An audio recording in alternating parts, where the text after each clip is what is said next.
My name is Dakota Brazier, and I am Minister McLeod's Senior Communications Advisor and Press Secretary. Thank you for joining today. We are also joined by Christina Jennings, the Chair of the Canadian Film Centre. Following today's announcement, we will be taking questions from the media.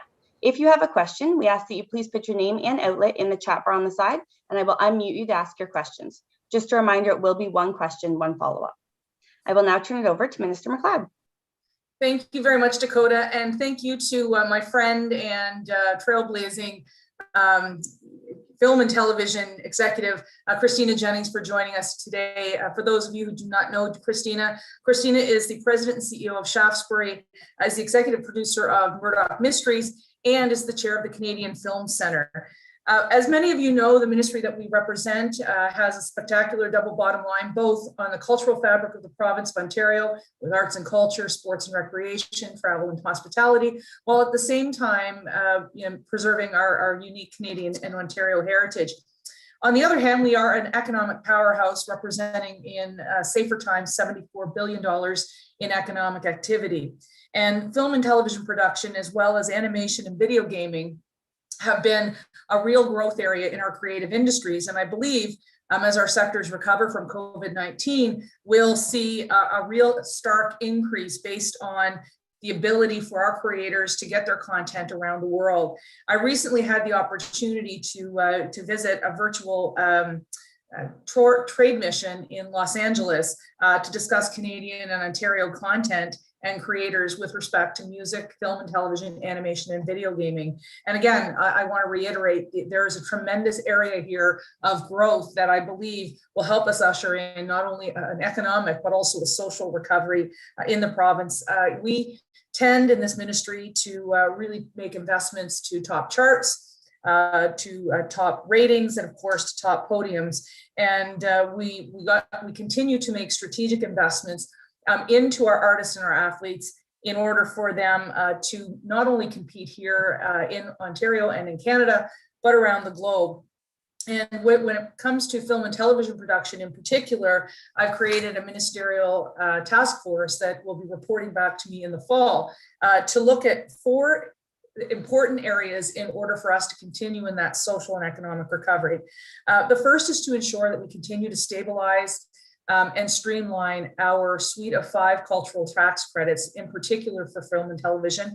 They're among the most competitive in the world, and they're very attractive to the film and television industry here domestically, but also film and television production internationally. The second is that we continue to work with the Ministry of Labour and Skills, Trade and Development and with the CFC in terms of talent, both above and below the line, to ensure that Canadian creators and artists are not only represented in front of the screen, but that the technical support is there behind the scenes. We continue to invest in film-friendly locations across Ontario. We do work with Ontario Creates, which is one of our agencies, as well as with our Destination Ontario agency, which is the travel and marketing arm of the province. We continue to look at wonderful locations across this great province. Christine and I were just talking about one in Almont just a few minutes ago. And we also are expanding our studio space, which has been quite attractive. And then finally, I've asked the team to continue to look at how we can best support Canadian content and ensure that the best Canadian stories, particularly here in Ontario, are being told. And that's really important for me. And that's why this investment today in the Canadian Film Centre of $3 million is so important. It allows us to get our stories out front, to be competitive around the world, so that people internationally and right here at home are able to look at Canadian content and explore some of the greatest film and television production in the world. Again, this is a $3 million investment in the Canadian Film Centre. It will be part of Ontario's efforts to support the film and television and new media industries as we deal with the impacts of the COVID-19 pandemic.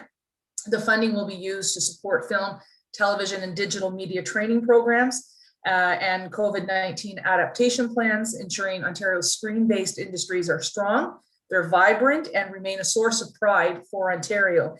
And by investing in the Canadian Film Centre's training and advancement programs, our government is supporting Ontario's creative and entrepreneurial professionals working in the screen-based industries, showcasing what Ontario has to offer on the global stage. And I'll just say, Ontario's screen-based industries provides thousands of jobs for digital content creators, screen actors, composers, and songwriters, and many of those that are working behind the scenes. And it's critical that we continue to support creative professionals as COVID-19's pandemic continues. It's why our government is investing in Canadian Film Centre, one of Ontario and Canada's leading cultural organizations, so that they can continue to advance our world-class talent, showcasing what our province has to offer on the world stage. And so with that, I'd like to turn it over to Christina to talk a little bit about the Canadian Film Centre, perhaps even some of their auspicious alumni and some of the wonderful people who have been behind the scenes. And I'll have to stop before I start bragging about Schitt's Creek and the Queen's Gambit and so many other productions that have taken place right here in the province of Ontario, Umbrella Academy. And by just closing with this, in 2019, about a month before the pandemic hit, Christina, myself, and so many others were together to celebrate the fact that film and television production had grown from 2018 to 2019 by $200 million, from 1.9 billion to 2.1 billion in economic activity right here in Ontario. That growth, that $200 million in growth, came from domestic content. So we're not telling people that they are forced to watch Canadian content. We are so proud of the Canadian content because of our creators that it is topping the ratings around the world, and our artists, as well as those that are creating, are known around the world for some of the best film and television production anywhere in the globe. So with that, Christina, I'd like to turn it over to you, say a few words about this investment and how it's going to be meaningful and impactful for your industry, but also in particular for the Canadian Film Centre. Thank you. Thank you very much, Minister MacLeod, for your continued support of the CFC and this exciting announcement today about further funding. The province has been a great supporter of the CFC, recognizing not only that we're training the next generation of creative storytellers, but that the CFC plays a vital role in the film, television, and digital industry in our province. Our industry reached $2.1 billion in production activity in 2019, as the minister said, supporting 45,000 jobs. Pre-pandemic, we were on track to hit the Premier's publicly stated ambition that our industry would grow to $5 billion annually. I bring this up because in order to reach this target, we need experienced people in front of and behind the camera. Directors, writers, actors, composers, editors, and all the other roles. The CFC delivers this talent. In the most recent Canadian Screen Awards, CFC alumni took home 35 awards. Alumnus executive producer Andrew Barnsley helped Schitt's Creek take the Best Comedy Award. Coming out of the Bell primetime TV program, Joseph Kay created Transplant and took the Best Series Award. Supported by the CFC's feature program, Tracy Deer took home the Best Feature Film Award for her film Beans. Jeff Barnaby took home 6 awards for Blood Quantum, including a Best Editor for himself. And finally, the Slate Music Residency Program saw Sarah Sleen and Antonio Narango take the Best Prize for the Best Original Music. As chair of the CFC and an alumnus myself, I see a strong future with our recent hire of Maxine Bailey as executive director. Many of you will know Maxine for her years at TIFF. 4 weeks into the job, we are all super impressed with Maxine, and I got to tell you, Minister, she could not be happier today with this news. This funding that the province is announcing today will ensure that the programs the CFC offers continue and that they evolve in the future, and that we keep delivering the talent that is required for the future growth of our industry, and that talent gets recognized at home and around the world and puts the province and Canada in the spotlight. So Minister, on behalf of the Board of Directors and the staff of the Canadian Film Centre, I thank you very much in the province for this funding. Thank you, Christina, and thank you for being a trailblazer and someone that I can count on to really understand the film and television production, and really proving that not only is film and television production in Ontario really important for our creative sectors and our artists, but it's also a key economic driver that will help lead us through. And I'm pleased to say that with streaming up by 40 to 50%, that Canadian content has been under much demand, and I know that we're all really very proud of some of the great productions that have come, particularly from you as Murdoch Mysteries, and of course Hudson Rex, and all of the great things that you're working on. Minister. And over to you, Dakota. Thank you, Minister. As a reminder, if you do have a question, please put your name and outlet in the chat bar on the side, and I will unmute you to ask your question. Minister, your first question comes from Craig at Durham Radio News. Hi, Craig. You should be unmuted and you can accept on your end. There we are. And you're free to ask your question. Thank you. Hi, Minister. Hey.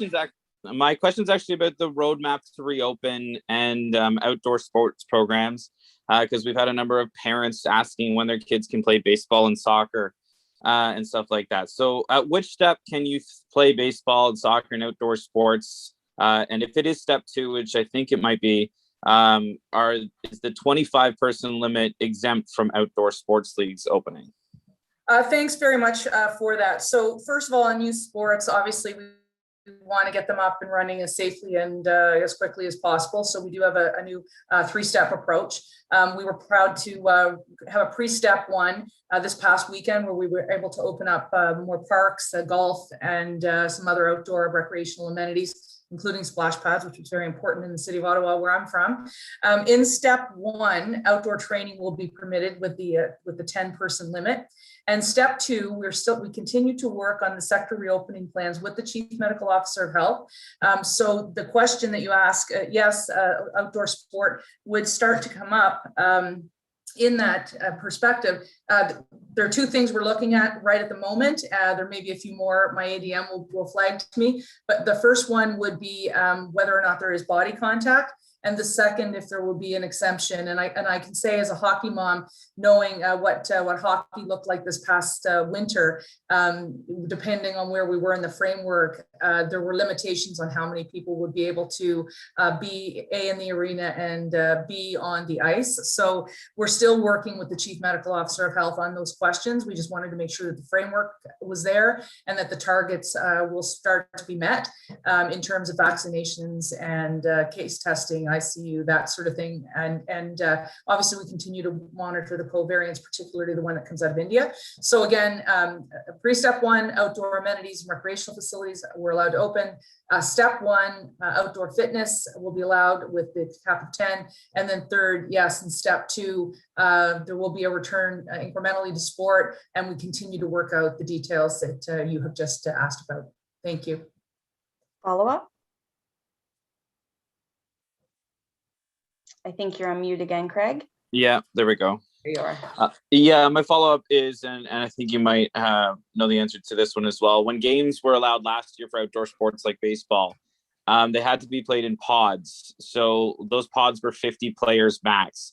Is there going to be pods again this year? There are petitions for them to be larger than that 50 or even none at all. Do we know those answers yet?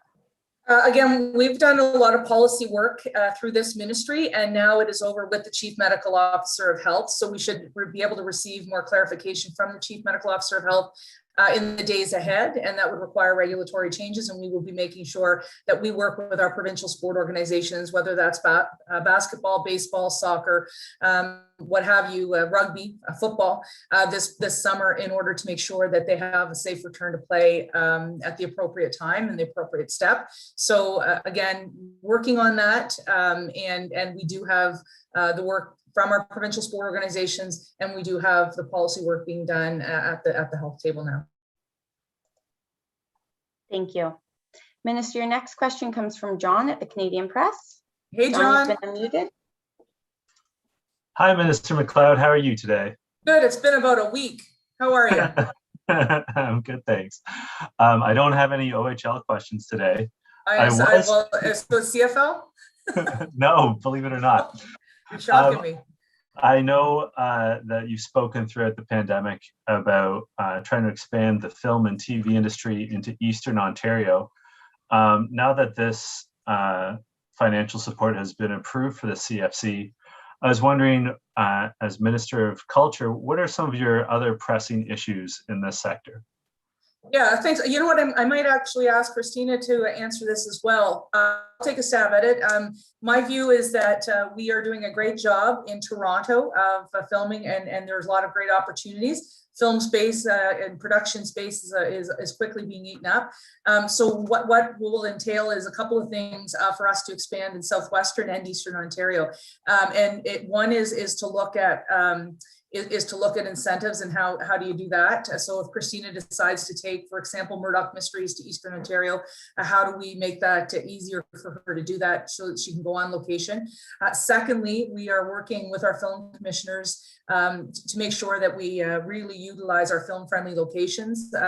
I'll not tell the tale of the school, I guess, Christina, but I've often suggested that places like the Elmont, where is the home of Canadian basketball, would be a great place to actually shoot something on location. And so looking at those film-friendly locations is important, and then expanding studio space. So we are expanding studio space in Eastern Ontario. It's actually going to be in the riding of Nepean, which is where I'm from. It's not very far from my house or my constituency office. And so Triborough Studios is going to be opening hopefully in the next little while, so we can continue with that film and television production. And then the final point, and Christina, I think, said it far more eloquently than I, but is to have talented people in front of the screen, but also behind it. And so in order for me to encourage Christina to go to Southwestern or Eastern Ontario, we'd want to make sure that the crews are there to support those productions. And so we really have to look at the skilled trades as being part of that.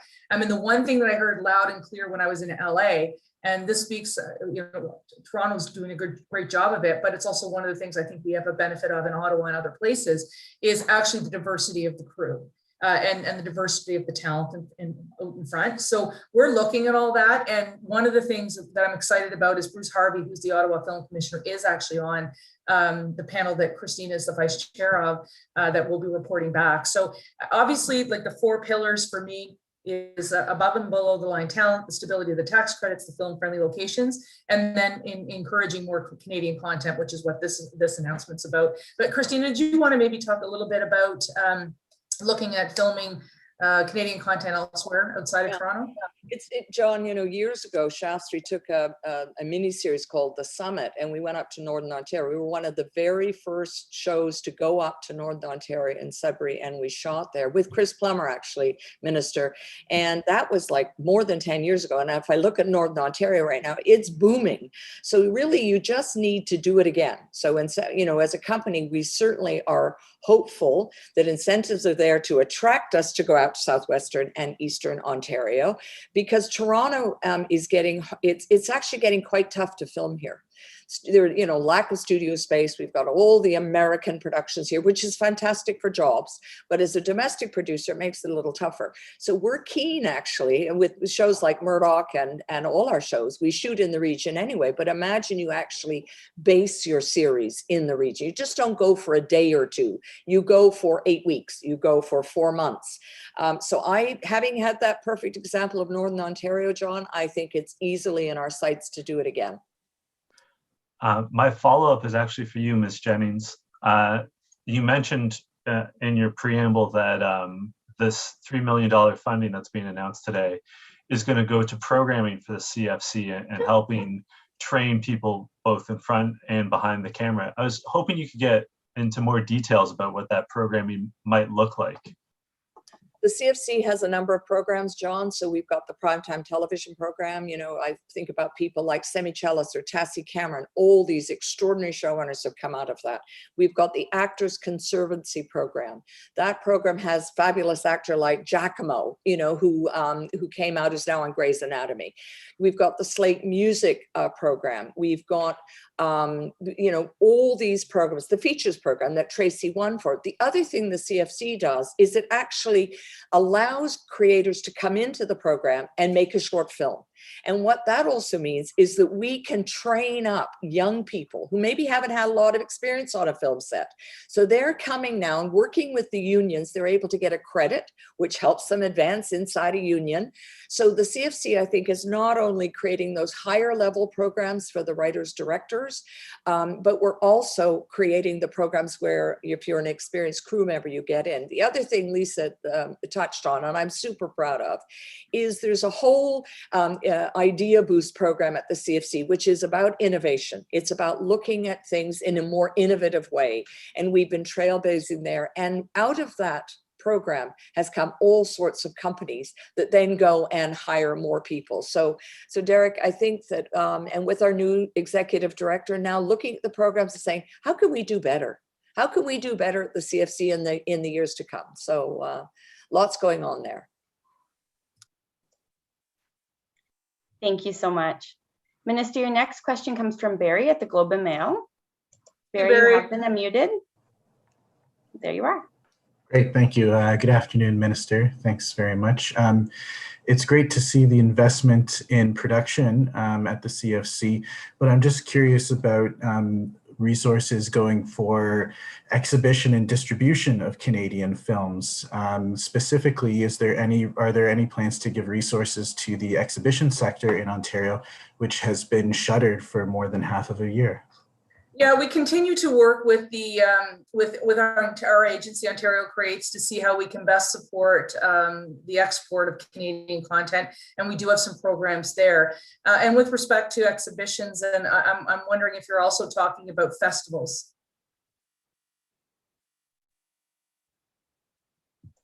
Barry, you'll have to accept the mute there, Barry. There we go. Yeah, thank you. I am sure festivals certainly, but more I'm curious about Ontario's plans for day-to-day exhibition, the cinemas in the province that have been forced to close for the past half year. Yeah, sorry. So one of the things that we were pretty adamant on in terms of step one is to making sure that we could have drive-in and drive-through events for just that reason. So as you know, last summer, we were able to activate Ontario Place for drive-in festivals for both TIFF, the Lavazza Film Festival. So we wanted to continue to do that. And of course, film in terms of cinemas is often to step three. I tried my hardest to try and get that into step two, but public health officials have made their decision, and so we'll follow that. But we wanted to make sure that we continue to support them. We'll continue also to support through our Reconnect and Celebrate program, a $20 million fund to encourage drive-in theaters and festivals. And so we were able to do that quite a bit last year in order to get movies like The Cuban out there and in front of Canadian audiences. And as you know, The Cuban was directed by Sergio Navarrete, who's from Ontario, and the film was made here in Ontario. And so that was really important for us to make sure that content went out. And then there's been other creative ideas through Super Channel and others to try and get that out. And of course, Netflix is picking up, as well as Amazon and Apple, a number of our productions. And those were conversations that we did have when we were down in Los Angeles. But we continue to monitor it, and then we'll continue to see how we can best support our cinemas as we go forward, probably later in the summer. And then because I forced you into a supplemental, we'll have to give you another one. No problem. Follow up, Barry? Well, no, not really. I guess it's just, drive-in support is great, of course, but so many Ontarians do not have access to vehicles, so that that is a restrictive thing. But I am focused and curious about just what economic support is being given to exhibitors who operate standalone in-person cinemas. I know that the wage relief programs have helped from the federal side, but I'm just they've been shut down for so long that I'm wondering what kind of direct financial support is going to in-person, in-cinema exhibitors during this past half year, and what will be done to help them to get through until stage 3 is activated. Thanks, Barry. So a couple of things. The small independent ones would have access to the small business grants, the support grants, and that was doubled in the recent budget. So that's anywhere between $10,000 to $20,000. The second, obviously, you pointed out that there are two federal programs, both the Canadian Wage Subsidy as well as the CERB. So those will be something that would be interesting for people. And then finally, we also have recently invested $105 million into the Ontario Trillium Foundation for tourism, sport, culture, and heritage organizations across the province to access. And if they're not for profit, I know some of them are across the province, they might be able to access that. So there are business supports that are available out there. And we continue to work with, we continue to work with all of our sectors on reopening plans. Thank you very much. We just have time for a couple more questions here. Minister, your next question comes from Viosa at the Hamilton Spectator. You have the Viosa. There you are. Hi, thank you for taking my questions and for getting my name right. I didn't include a pronouncer. So this could be something I follow up with staff on later in case you haven't got it on hand, but I'm just wondering if there are any film initiatives or projects in Hamilton that are on your radar. I do know that we have Umbrella Academy has been out there. I'm not sure exactly of Christina, you may know right offhand. Yeah, well, I know Viosa, if I pronounced your name correctly, that Hamilton is very much a go-to destination for Shaftesbury. You know, we just shot a series called Slasher out in Hamilton. And it really, you know, I mean, Hamilton is getting busier and busier. So, you know, they do well. And will continue to, because they've got great crews now. A lot of people have just moved out to Hamilton, Minister, to your point, to be able to, you know, get jobs. Yeah, and Hamilton has so much going on for it. Like with their art gallery, they've got the Grey Cup coming, a lot of film and television productions. So just a real pleasure to be able to work through that. But Viosa, if you would like a complete list, I'll have Dakota reach out to our film commissioner, Justin Cutler, to give you a list of what's anticipated, you know, in the near term and in the longer term as well. But I can tell you, having spoken with so many of the streaming companies and so many of the production companies in LA, they're really interested in coming here and continuing that work. So I think to Christina's point, we're going to see a big boom after COVID, and we were able to continue filming during this period. So we were pretty grateful for that. Did you have a follow-up?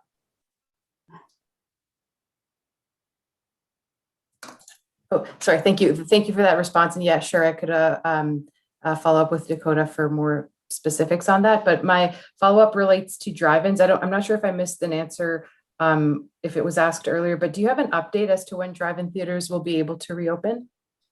They will be able to reopen in step one. And so step one is obviously contingent upon us meeting a certain criteria and thresholds with vaccinations, as well as with hospital capacity down. So I'm hopeful that that will be happening mid-June, just in time for Canada Day, and ensuring that we have that opportunity. And I know there's probably a lot of hockey fans out there that wouldn't mind looking at a big screen right now somewhere in Ontario to support their favorite team. And so we're continuing to look at that. In addition, we do have our $20 million Reconnect Festival and Event Fund that will be supporting drive-in, drive-through hybrid events and the like. Thank you. Minister, your last question comes from Jessica at CBC. Jessica, Hi, Jessica. Hi, Minister. Just to pivot for a moment, now those in the theater industry are very concerned about there not being a lot of clarity with the new reopening guidelines as to what they can expect in terms of starting rehearsals. What guidance can we give them at this point so then it can be clearer? Yeah, I completely empathize there. Yeah, you know, my recommendation wasn't followed by the Chief Medical Officer of Health, was that performance arts be allowed to do virtual events. We're going to continue to have that conversation because I feel that they're very closely aligned with film and television production, and they want to take on the health and the sanitation protocols similar to film and television. So I am completely empathetic there, and we continue, as I said, to have those conversations, just because you know, a consistent application is obviously very important. But obviously, health and safety of Ontarians remains the #1 priority and concern here. And so we have been, and we will continue to take the advice of the Chief Medical Officer of Health. Follow-up, Jessica? Yes. Oh, can you hear me? Perfect. Yes, there you are. Just in terms of prioritizing, in this situation, we're prioritizing the Canadian Film Centre. There has been continual prioritization of sports and recreation. And what kind of message do we have for those that are running performance companies that feel like throughout the pandemic, they've kind of been left through the wayside and not prioritized? Well, that's a great question, but I would disagree with it, because we have made a $25 million commitment to a number of cultural organizations across the province for pandemic stabilization funding. And then once that got out the door, we increased the Ontario Arts Council budget in order to provide that level of support. All of our cultural institutions should have been eligible for the small business grant that came out.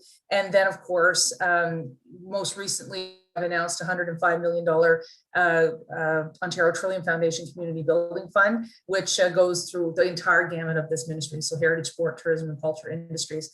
So I think that there is a great deal of investment money out there. This particular investment yields a priority for an emerging industry, but we continue to make investments. We made $2 million into the Unison Benevolent Fund to support musicians who are out of work. We invested over $150,000 with the music industry to create something called Music Together, .ca, where early days of the pandemic, Ontarians would be able to, Ontario artists would be able to provide concerts from the safety of their own home.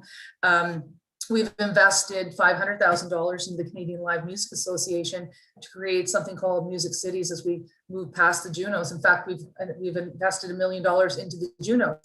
So the ministry's budget has grown exponentially, and we are getting money out the door as quickly as we possibly can and to stabilize all of these sectors. But at the same time, we continue to make those strategic investments where we believe that there will be a massive economic benefit. Which I believe, when you're looking at the Canadian Film Centre and the talent that we're talking about and the global reach that we have, this is a strategic investment. And I'll just conclude on this, because when I assumed the ministry over 23 months ago, I started talking in terms of both economic and social benefits. And, I believe every single artist and every single athlete I know is also an entrepreneur.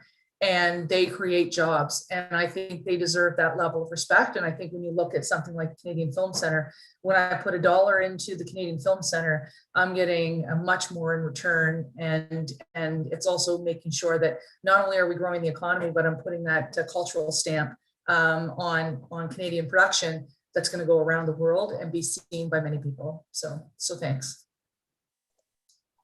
Thank you. We do have about 2 minutes if there is any last questions. Otherwise, we will move to closing remarks. I'll just give it a second here.